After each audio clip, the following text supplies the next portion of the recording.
So anyway, General Chennault had this idea. If he could get American pilots to come and fly and give the Chinese a chance to build a new Air Force, then maybe China could stand. So that actually happened.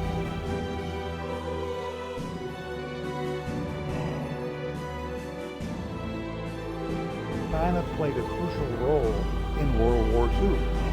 Every Chinese who died fighting the Japanese kept the Japanese here and led the Japanese.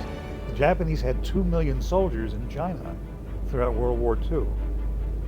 If you threw another million Japanese soldiers into the Pacific, my father, who was a Marine, may not have survived. So by keeping through their blood, through their bodies, keeping the Japanese army stuck here, it couldn't go anywhere. Okay, it had to contend with Chinese guerrillas, it had to contend with the Chinese army, it had to contend with a huge population that didn't like them, wanted them out. So China played a very, very important role in the Allied victory. Without China, the Second World War would have been very different.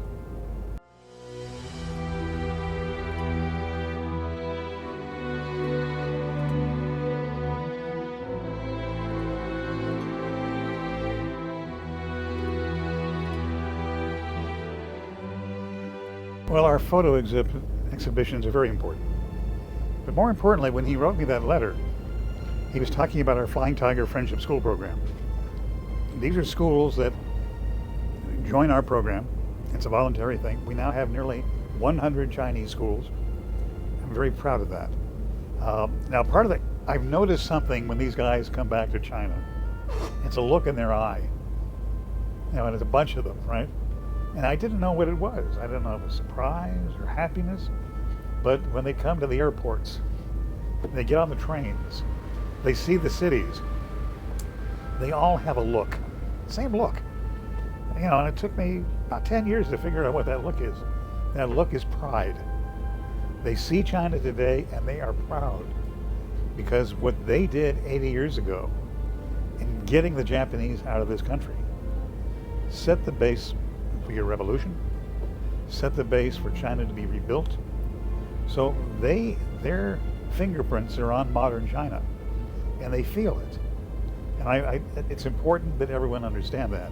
They come back and they see so much excitement. They see so much. They see a city like this, and they feel proud that they're part of it. And as I said, it took me a long time to figure that out.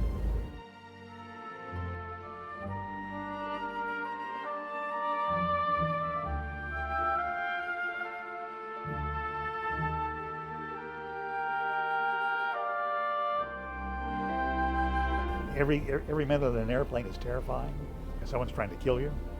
The guy's flying the hump. It's the worst weather in the world on top of the hump. Planes were pulled out of the sky in downdrafts and crashed inside of the hump. People got lost. They have whiteouts where suddenly you're flying in the sun and suddenly you can't see because it's a cloud and snow and ice and you go down. But they feel when they're here, they feel it was worth it.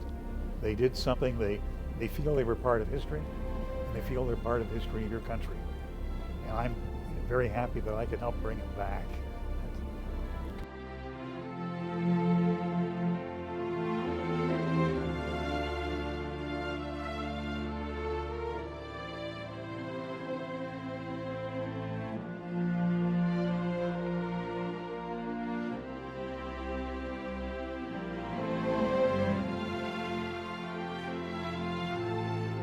Well, let me say one thing that it also taken me a while to understand. We were in Suzhou last April for the 83rd anniversary of the Doolittle Raiders. 64 of them were rescued. Remarkable. They were rescued by the Chinese people, the Chinese army, the guerrilla forces, and they were gotten out of Suzhou.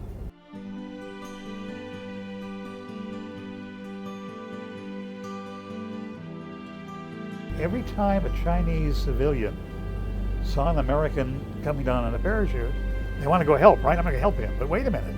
If I help this guy and the Japanese find out I'm dead, my children are dead, my wife is dead, our whole village is dead.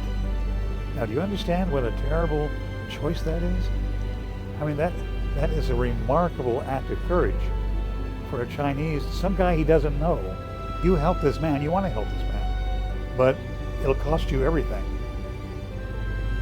Despite that, hundreds of times, Chinese or groups of Chinese rescued the Americans under the nose of the Japanese, hid them in bushes, hid them in holes, whatever it took, and got them back.